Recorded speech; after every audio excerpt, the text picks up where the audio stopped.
Hello YouTube lovers, कशा आहात? मजेत ना? तर आज आपण ना डाळ खिचडी बघणार आहोत. तशी तर सगळ्यांना माहीत असेल, बरेच जण करतही असतील.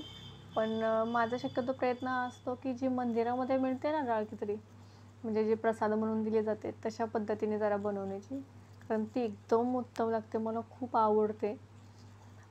तर मी तशा पद्धतीने बनवण्याचा नेहमी प्रयत्न करते. तर तीच रेसिपी आज मी शेअर करते तुमच्यासोबत. तर मी इथं पातेल्यामध्ये तेल टाकलेलं आहे आणि तेल थोडंसं गरम झालं की आपण त्याला फोडणी देऊ. इथे मी लसूण घेतलेलं आहे. लसूण मी सोलून घेतलेलं नाही फोडणीमध्ये टाकायला, तसाच तो अख्खा लसूण घेतलेला आहे, तसाच तो थोडा थोडा ठेचून घेणार आहे. त्याची जी साल आहे ना ती काढणार नाही आहे मी, तसंच टाकणार आहे. कारण त्याच्याने तसंच टाकलं तर त्याच्या अजून जरा टेस्ट खूप चांगली येते, फोडणी छान मस्त त्याने. तर मी तर मोहरी घेतलेला आहे, अर्धा चमचा. मोहरी छान तडतडली ना, तेल गरम झालेलं आहे त्यामुळे मोहरी पटकन उड्या मारायला चालू केली मोहरीनं. आणि आता याच्यामध्ये मोहरी झाली की अर्धा चमचा जिरे टाकलेले. जिरे थोडंसं फुलल्यानंतर लसूण घेतलेला आहे, थोडा थोडा ठेचून घेतला आहे, तो टाकलेला. आणि आता याच्यामध्ये 2 मिरच्या घेतलेल्या आहेत आणि एक कांदा घेतलेला आहे बारीक चिरून, तो घालायचा आहे. आणि आता हे सगळं कांदा थोडासा लालसर होईपर्यंत आपण भाजून घ्यायचं आहे. एवढी भारी डाळ खिचडी होते ना की म्हणजे ते मंदिरातल्या प्रसादाची जी चव असते ना ती येते. मला तरी म्हणजे असं जर कोण सांगितलं ना की तुम्हाला 1 महिना रोज ही खायचे तरी मी खाऊ शकते, एवढी मला आवडते. तर सकाळचं काय होतं ना की माझे मिस्टर नसतात जेवायला, तर मी आणि माझी छोटी मुलगी 4 वर्षाची, मी दोघीच घरी असतो, तर आम्ही असं काहीतरी करून खातो. मी हिंगही टाकलेलं आहे फोडणीला. तर एक तर खायलाही हेल्दी असते आणि पोटही भरतं, आणि असं पोट भरलं तरी मन भरत नाही. खूप छान वाटतं मला खाऊन, एक वेगळं समाधान मिळतं. कारण रोज चपाती भाजी भाकरी हे तर आपण खातच असतो, तर असं वेगळं काहीतरी छान वाटतं मग मध्येच खायला. आणि इथं मी 2 टोमॅटो चिरून घेतलेले, त्याच्यामुळे टोमॅटो जरा जास्त घातला तर चांगला लागतो असं मला पर्सनली वाटतं. तर मी 2 घेतलेले. तुम्हाला जर जास्त आवडत नसेल तर तुम्ही थोडा कमी करू शकता, पण एकदा करून बघा अशा पद्धतीने. थोडासा टोमॅटो जास्त घालून, नक्की आवडेल तुम्हाला. आणि आता याच्यामध्ये आपण मीठ टाकून घेऊया, म्हणजे पटकन टोमॅटो शिजला जाईल, मऊ पडेल. त्याच्या आधी आपण हळद टाकूया अर्धा चमचा.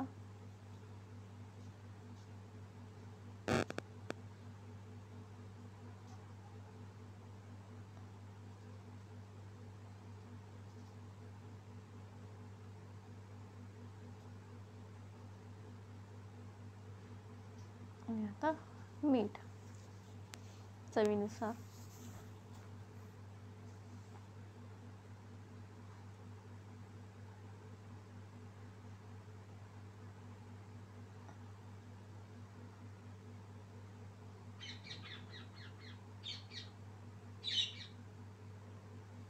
थोडंसं आपण टोमॅटो ना गरम पाणी थोडंसं त्याच्यामध्ये टाकून झाकून 1-2 मिनटं शिजवूया, म्हणजे ना टोमॅटो पटकन शिजला जाईल.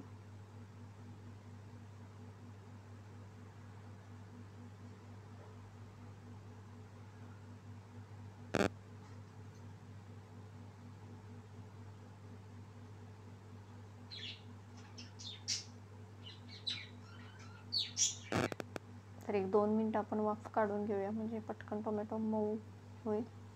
आणि मी अर्धी वाटी तांदूळ घेतले आहे आणि अर्धी वाटी मुगाची डाळ घेतली, आणि 1-2-3 चमचे त्यात मसूरची डाळ घातली आणि स्वच्छ धुवून घेतलेलं आहे 2-3 पाण्याने मी. तर जेवढं तांदूळ असेल ना तेवढी तरी डाळ पाहिजेच, म्हणजे किंवा जास्त झाली तरी चालते पण कमी नको. तर मग ते खिचडीला ते मंदिरातल्या खिचडीसारखं किंवा हॉटेलमध्ये असते ना तसं ते एकदम छान टेक्स्चर येतं. जेव्हा ती डाळ पूर्ण शिजली जाते ना तेव्हा ते असं एकदम त्याला त्या खिचडीसारखं एक टेक्स्चर येतं चांगलं. तर हे मेन गोष्ट आहे ह्याच्यामध्ये की डाळीचं आणि तांदळाचं प्रमाण हे समान पाहिजे, किंवा डाळीचं थोडंसं जास्त असेल तरी चालतं.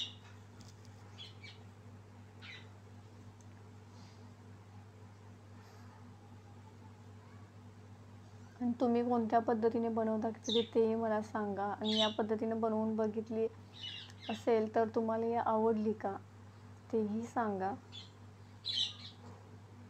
कारण माझ्या मुलीलाही तीही खूप आवडीने खाते आणि तिच्यासाठी तर मी बनवते खिचडी किंवा वरणपोळी जे आपण करतो तेही तिला खूप आवडतात. तर मी अशा गोष्टी सकाळी जेवणात बनवत असते.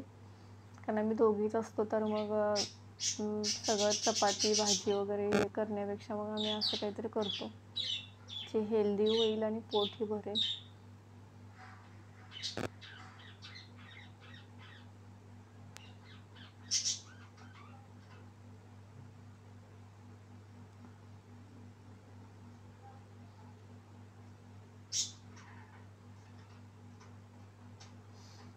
तर टोमॅटो छान शिजलेले आहेत इथं, मऊ झाले.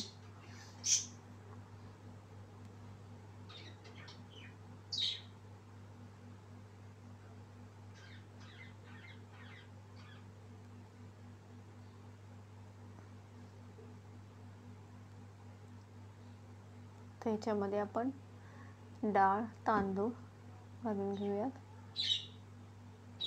आणि छान परतून घेऊयात तांदूळ.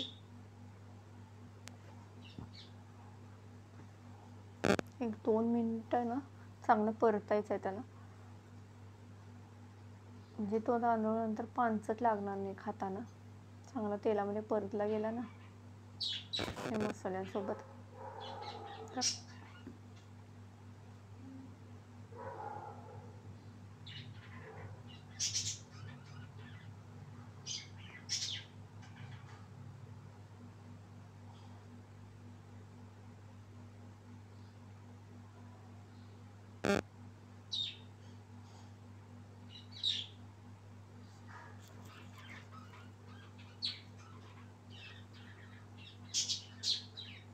तर आपण परतून झालेले 1-2 मिनटं ह्याच्यात आता मी गरम पाणी घातलेलं आहे.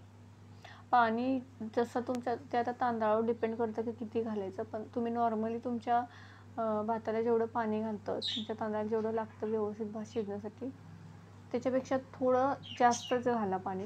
कारण डाळ खिचडी एकदम कोरडी असली तर ती बरी नाही वाटत. थोडीशी अशी म्हणजे सॉफ्ट अशी थोडीशी पातळ असली तर ती जरा खायला छान वाटते. तर एखादी वाटी जास्त पाणी घाला त्याच्यामध्ये, म्हणजे ते चांगलं शिजलं जाईल. तर माझ्या तांदळाला ऑलरेडी जास्त पाणी लागतं, मी त्यात आणि थोडंसं पाणी वाढवून घातलेलं आहे.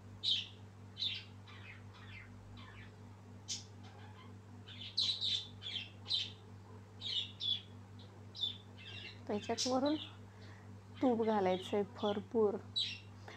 तूप नसेल डाळ खिचडीला तर काय मजा ना. म्हणजे ते तूप तर त्याचा जीव आहे म्हणायचं डाळ खिचडीचा. त्यामुळे तूप भरपूर घालायचा आहे. तुपाने जी चव येते ना खिचडीला ती म्हणजे कमाल. बिंदास घालायचं आहे तूप. आणि मग इथं मी कढीपत्ता घातलेला आहे. ॲक्च्युली मला कढीपत्ता ताजा मिळत नाही शक्यतो इथं माझ्या जवळ इथं. तर मी काय करते ना एकदम आणून असं सुकवून ठेवते. जरा सुकलेला जर मी फोडणीत टाकला असता तो पटकन करपला असता, म्हणून मी वरून टाकते. तर तो याच्याबरोबर भाताबरोबर शिजेल आणि त्याची चवही छान उतरेल याच्यामध्ये. आता मस्त झाकून चांगलं त्याला शिजवून द्यायचं आहे. पूर्ण डाळ पूर्ण मऊ झाली पाहिजे. पूर्ण स्मॅश झाली पाहिजे त्याच्यामध्ये. तर मी तुम्हाला हा एक 5-6 मिनटानंतरचा व्हिडिओ दाखवते की असं शिजलेलं आहे. आपण बघूया.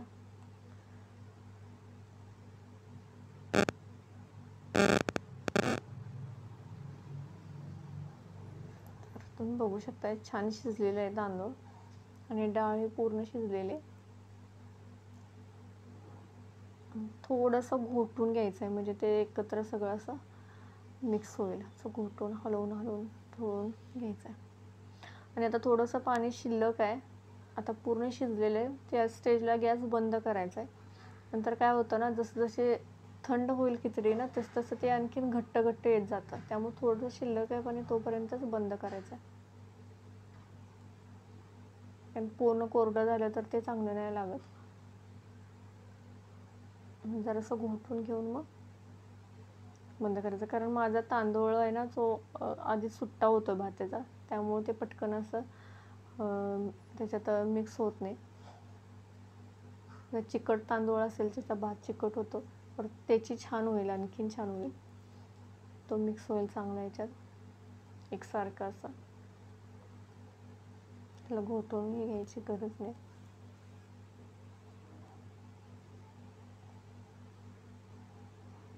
माझ्याकडे कोथिंबीर नव्हती. तुमच्याकडे कोथिंबीर असेल तर नक्की टाका. माझ्याकडे आता नव्हती म्हणून मी नाही टाकले. त्याच्याने दिसायलाही छान लागते आणि चव तर छान लागते.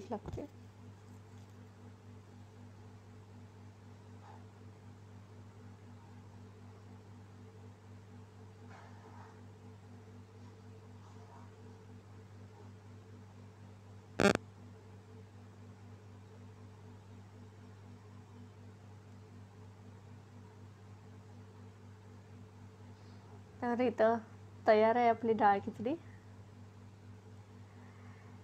चला तर मग खाऊन घ्या.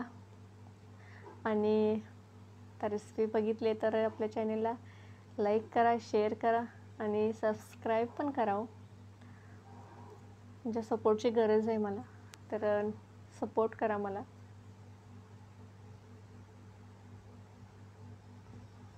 मी वरून तूप घातलेलं आहे त्याच्यामध्ये. सर्व केल्यानंतर तसे मस्त चमचमीत दिसते आणि खूप छान झालेली. माझ्या मुलीलाही खूप आवडली.